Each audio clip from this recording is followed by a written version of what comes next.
Welcome to the spectacular Okaukuejo camp in Namibia's most famous game reserve, Etosha National Park. Okaukuejo, which means prolific woman, is home to the park's most famous waterhole, a vital source of life for the reserve's wildlife, which sees dozens of beasts arrive throughout the day to drink, swim, and even kill right in plain sight of the park benches. We're Meg and Aljon, visitors from Cape Town, and this is a City Slicker's Guide to Okaukuejo.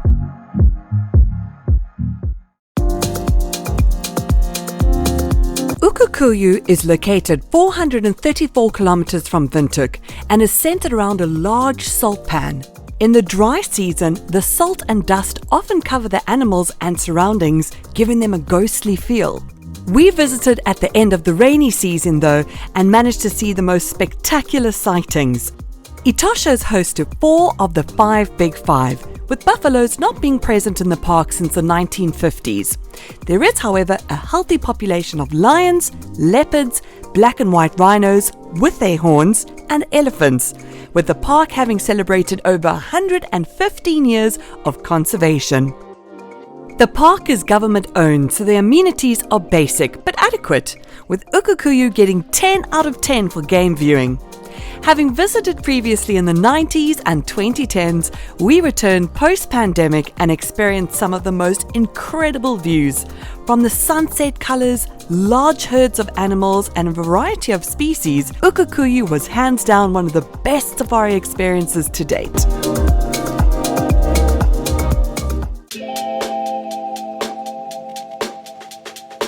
Let's cut straight to the chase and chat about the different types of accommodation at Okaukuejo, as that's what's going to shape your holiday the most. To start, there are no hotels in the camp. Okaukuejo offers around 6 different types of accommodation, from exclusive waterhole chalets to outdoor camping. There are only 5 premier waterhole chalets, and they all surround the Okaukuejo waterhole. Each chalet has 2 bedrooms. The downstairs bedroom is the guest room, which includes a double bed, ensuite bathroom with shower, cupboard, and a second door to a tiny courtyard. On the ground floor is a narrow lounge, which increases in size if you open the double doors. This means you can sit and watch guests approach the waterhole from the comfort of your chalet. Around the corner is a tea and coffee station with a small hidden bar fridge that allows you to keep 1 or 2 items cold. The upstairs bedroom is the master suite. This has a larger bathroom with his and her sinks, a shower, and loo.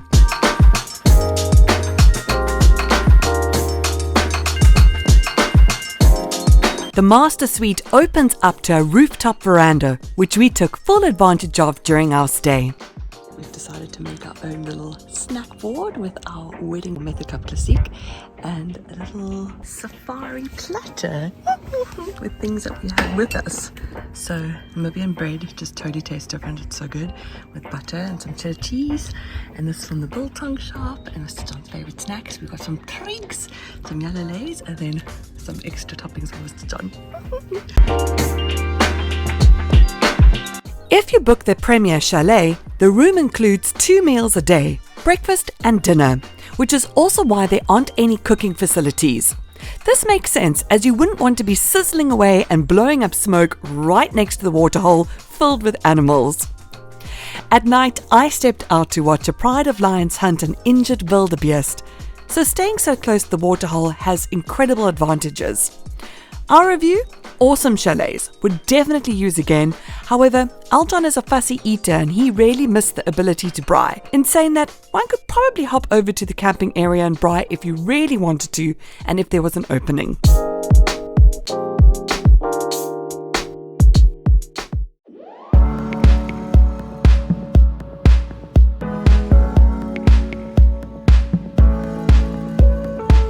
There are 37 campsite spots available at Okaukuejo. Most include a stone and cement fireplace for cooking, as well as access to the outdoor sculleries. The double sinks, wide counters, and charging points assist with convenient cooking and cleaning while camping in the park. Visitors are allowed to take fresh meat into Etosha, but you cannot bring meat from north to south in Namibia. So the recommendation is to stock up at Tsumeb, Grootfontein, Otjiwarongo, or Ocho, where there is a big spa. Cooked meat can, however, be taken out of Etosha, so if you have leftovers, you are welcome to enjoy your pot course.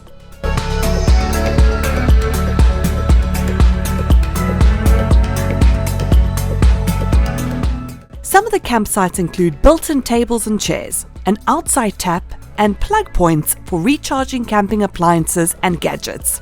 The good news is, though, there is no load shedding in Namibia. The campsite includes ablution blocks for showering and ablution facilities while staying. There is sufficient parking for small motorhomes.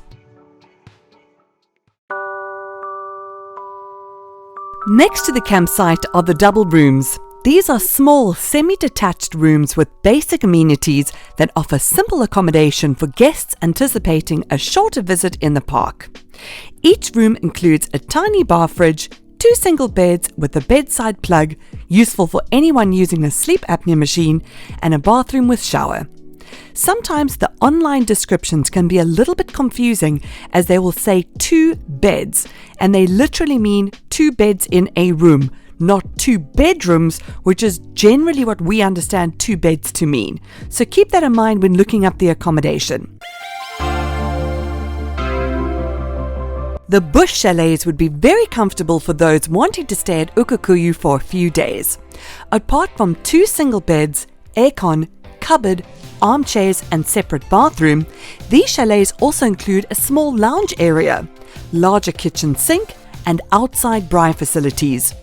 It would require you to bring most of your groceries with you for meal prep, but that may work well if you're looking to spend some time in the park game viewing with a bit of putt course.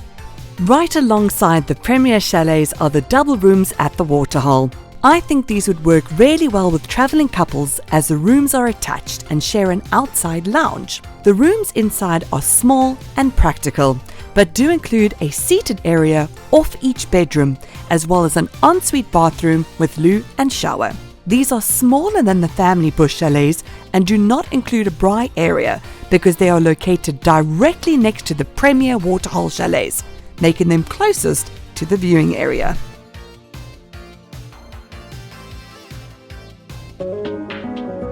Lastly, there are only 2 family chalets at Okaukuejo, which means we weren't able to access them. There are also 2 chalets available for disabled visitors. Inquire online. Whichever accommodation option you choose, all roads lead to the Waterhole. So it doesn't matter if you're camping or if you're in a premier chalet, everybody is welcome to go down to the Waterhole and sit and look at the animals during the day or the night. I recommend sunset. All the day visitors have to leave when the sun sets, so the camp quietens down a little bit and the animals always come to drink water as soon as the sun goes down, and you get some spectacular shots. So, yay. As you arrive at Okaukuejo, reception is on the right-hand side. Park outside to sign in and get your room keys. Reception is slow but friendly in the quiet Namibian way. The typical hustle culture of South Africa, where everyone is always trying to go the extra mile for a tip, isn't common in Namibia. It's not that customer service doesn't care, it's just a different way of life. This can be frustrating for some guests, but be patient and polite and you're likely to resolve any issues in a timely manner. Hello, welcome to Okaukuejo. We have been greeted by a noisy crow. We're just going to go to the office quickly and pay our fees to enter the park, and then we're going to be here for 2 nights.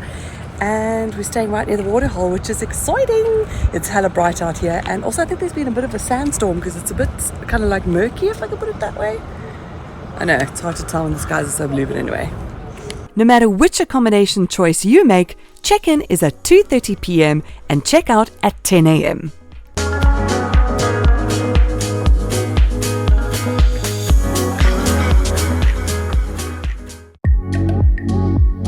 Depending on the type of accommodation you've booked, some meals are included. We got the times incorrect, so we were actually late for breakfast. But with it, the chef still cooked us eggs and we were able to grab a few things. I'm gluten intolerant and there weren't any gluten-free substitutes. However, there is fruit, yogurt and a cooked breakfast, so you can easily make do.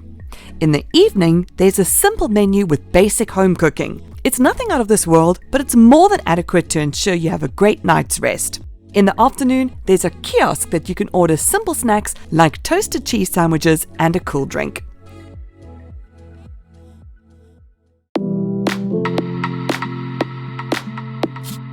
The Waterhole is the main attraction at Okaukuejo. It's an absolutely spectacular scene with colours after sunset being the most astonishing. Having previously stayed outside the park, I realised that the true magic happens after the gates close, which is daily at sunset. While we did see a herd of over 32 elephants during the day, including the most adorable babies, the real magic is at dusk, when the fiery colours light up the sky and truly deliver the most spectacular scenery. It does get a little bit eerie in the middle of the night as predators move under the stars, but it's incredible. So if you can stay within the park, definitely opt to do this so that you don't have to exit at sunset.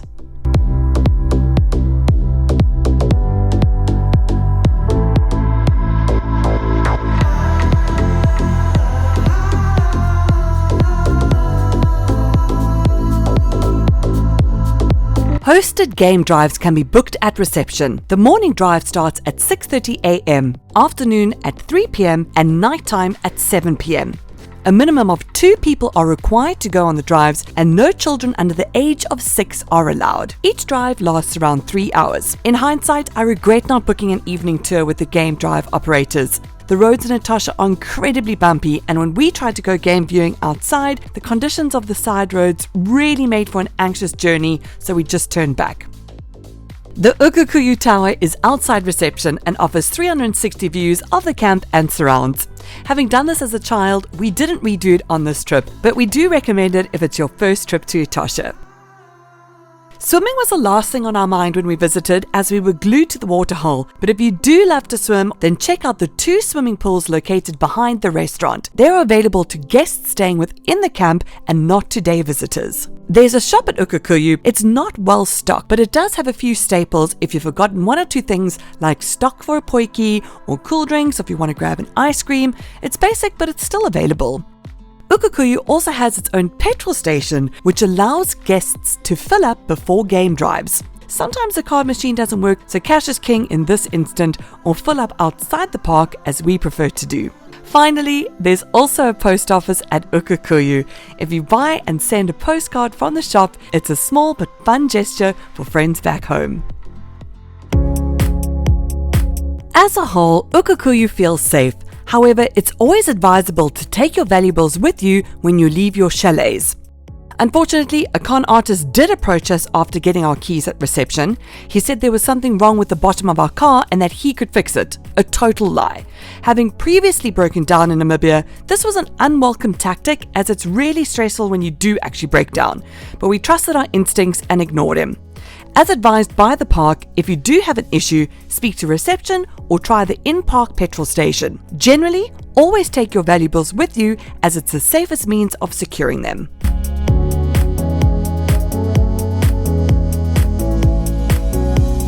The NWR website is the main website to confirm bookings. If you enter your dates and Okaukuejo does not come up on the list, it means it's fully booked. You'll have to test different dates and see what accommodation is returned in order to see what is available. If you're looking for the best value for money, ensure you sign up for a NAM Leisure card before booking. Go to the nwr.com.na website and select the type of card that makes the most sense for you. Here it will show all the rates for each qualifying territory. For example, if you're Namibian or SADC, or even if you're from outside Namibia, you can still apply. This will give you huge discounts, sometimes up to 50% off if they have a combined special.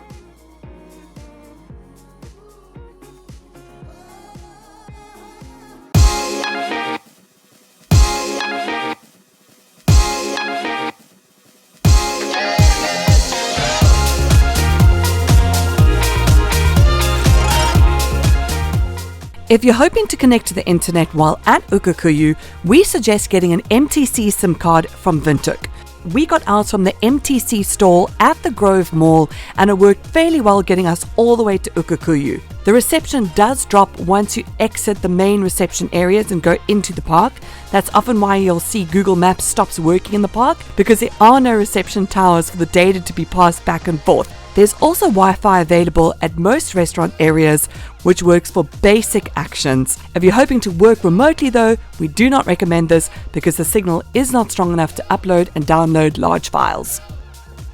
Here are a last couple of things to remember before visiting. If you're not staying within Etosha, the entrance gates open daily at sunrise. Many guests arrive before sunrise so they can queue to be sure that they're one of the first people to enter the park.